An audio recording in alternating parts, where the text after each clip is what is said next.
Halo teman-teman, kembali lagi bersama saya Egi. Kali ini saya akan membuat video podcast tentang pendidikan bersama siapa? Perkenalkan namanya.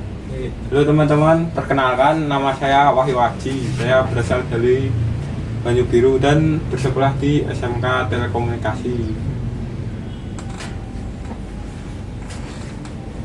Bisa ceritakan menurut Anda apa makna pendidikan di era digital saat ini? Untuk era Untuk makna pendidikan di era digital ini gimana ya Mas? Penting Mas.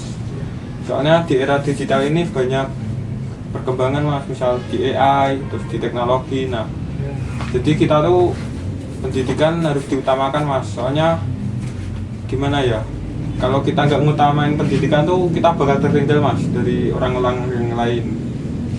Soalnya di luar negeri tuh juga anak seumuran kita tuh udah pada punya inovasi Mas. Udah lebih Iya maju. Mas. Nah kita tuh di Indonesia tuh sebenarnya agak ketinggalan Mas soal pendidikan itu di era digital ini. Kalau untuk saat ini, apa tantangan terbesar yang dihadapi guru dan siswa di tengah perkembangan teknologi? Untuk tantangan di era teknologi ini tuh sebenarnya pemerataan sih Mas. Soalnya di Indonesia ini masih banyak pelosok-pelosok itu yang pendidikannya tertinggal Mas.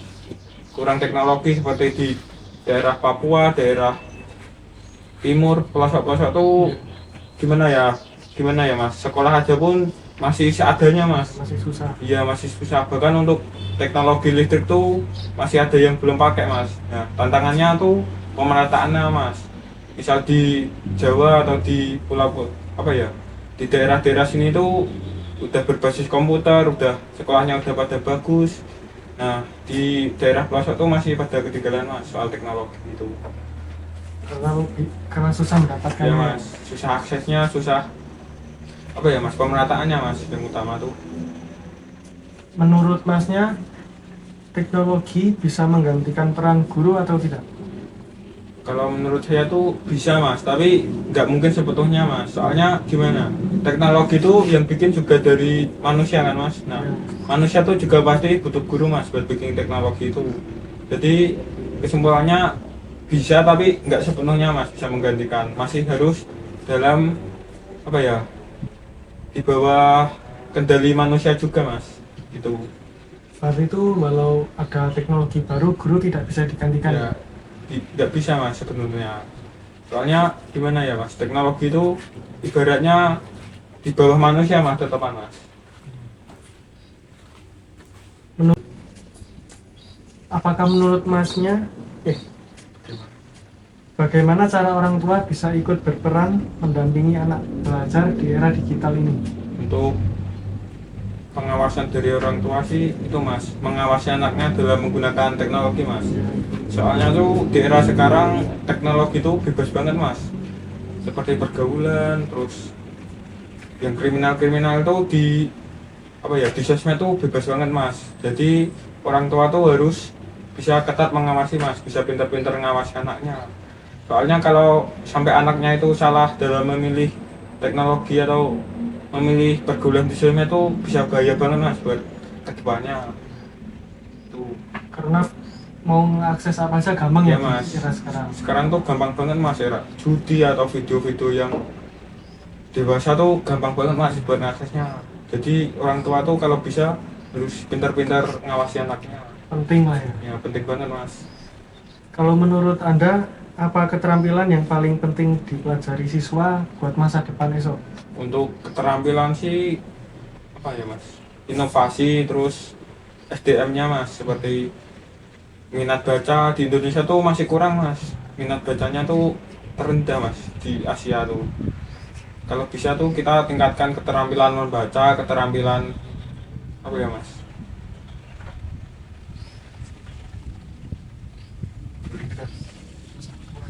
keterampilan membaca, keterampilan belajarnya Mas kita tingkatkan lagi agar di masa depan tuh anak-anak generasi kita atau bawahnya tuh bisa membuat inovasi yang bagus-bagus Mas, biar Indonesia tuh nggak selamanya ketinggalan Mas sama negara-negara lain.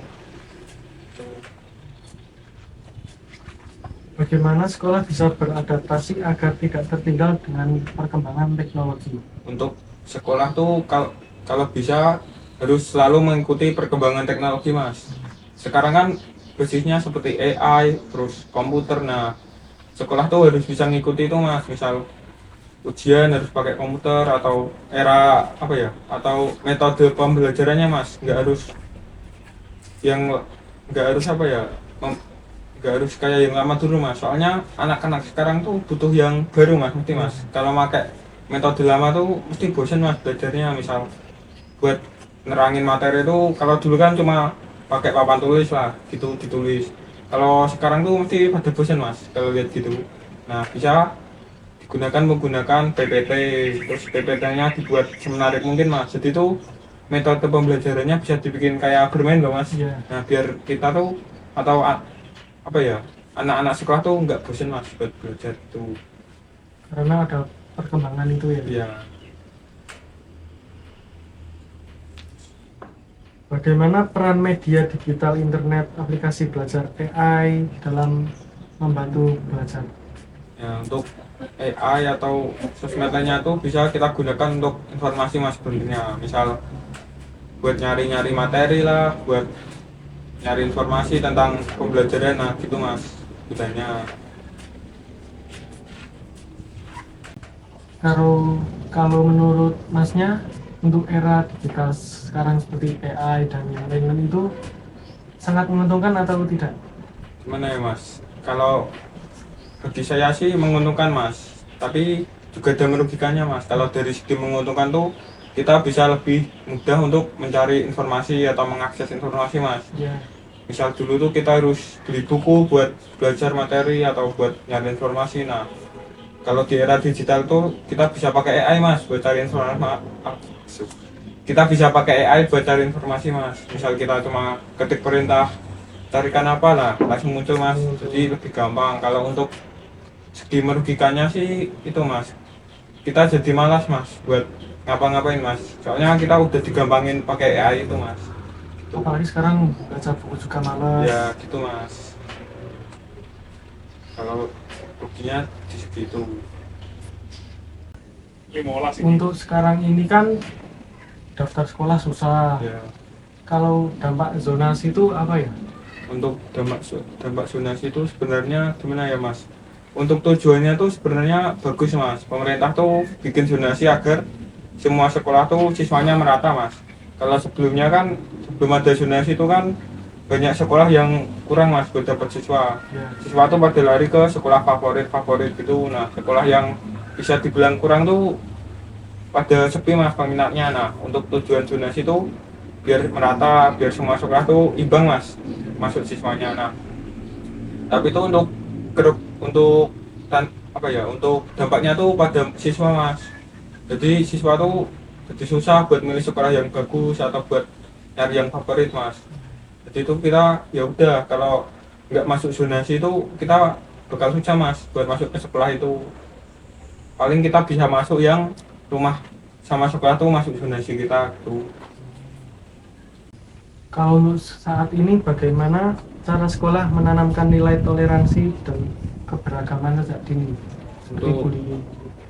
itu ya mas, kalau bisa tuh guru selalu apa ya, mengajari agar tidak membedakan teman mas, misal dari agama, dari ras. Nah kita tuh apa tuh sebagai guru harus mendidik agar nggak membedakan gitu mas, semua teman tuh sama, nggak ada yang beda gitu. Harus saling toleransi lah mas. Saling membantu. Ya memilih membantu, teman. jangan memilih teman gitu. Menurut masnya motivasi untuk anak-anak sekarang ini apa? Untuk motivasinya ini buat adik-adik atau buat kita yang sepantaran di era digital ini, kita harus pintar-pintar menggunakan teknologi agar kita nggak ketinggalan lah, agar SDM kita tuh juga bisa meningkat, biar kita nggak selamanya apa ya, tradisional nggak tradisional sih, biar kita selamanya nggak ketinggalan gitu mas. Ya. Biar kita tuh bisa berkembang pakai teknologi gitu, sama banyakin aja nyari ilmu. Yaudah, terima kasih Mas Wayu sudah Oke. mau podcast dengan saya. Terima kasih sudah menonton sampai selesai. Sampai jumpa di video selanjutnya. Wah. Bye.